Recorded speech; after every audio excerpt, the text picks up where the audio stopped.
Azerbaijan और Armenia के दरमियान दहाइयों से जारी नगोर्नो काराबाख पर कब्जे के तनाज़े को हल करने के लिए मुज़ाकरात कामयाब हो गए। दोनों ममालिक ने मुमकिन जामे अमन मुआहदे के मतन पर इत्तफाक कर लिया। डॉन अखबार में शाये खबर रसा एजेंसी AFP की रिपोर्ट के मुताबिक अज़रबैजान और आर्मीनिया के दरमियान ताल्लुकात को मामूल पर लाने का मुआहदा खित्ते में अहम पेशरफ्त है।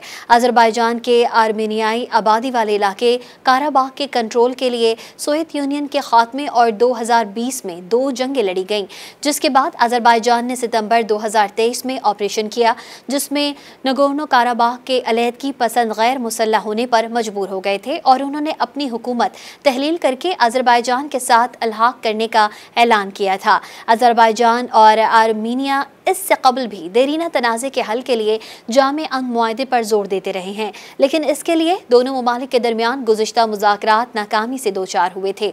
अज़रबैजान के वज़ीर ख़ारजा जेहून बैरामोव ने सहाफ़ियों को बताया कि आर्मीनिया के साथ अमन मुआहदे के मतन पर मुज़ाकराती अमल मुकम्मल हो गया है। आर्मीनिया ने अमन मुआहदे के पहले हल न होने वाली 2 शिकों पर अज़रबैजान की तजवीज़ को कबूल कर लिया है। आर्मीनिया की वज़ारत ख़ारजा ने भी एक बयान में तस्दीक की कि मुआहदे के मुसव्वदे पर मुज़ाकरात मुकम्मल हो चुके हैं और अमन मुआहदा दस्तखत के लिए तैयार है। ताहम दोनों ममालिक की जानिब से बयानात के बावजूद मुआहदे पर दस्तखत के हवाले से हतमी तारीख गैर यकीनी का शिकार है, क्योंकि अज़रबैजान ने कहा है कि उनकी तरफ से दस्तखत के लिए शर्त आर्मीनिया के आइन में तब्दीली है, जिसमें सरहदी हुदूद के बड़े दावे किए गए हैं। मज़ीद न्यूज़ अपडेट्स और डिजिटल स्टोरीज के लिए सब्सक्राइब करें डॉन न्यूज़ पाकिस्तान।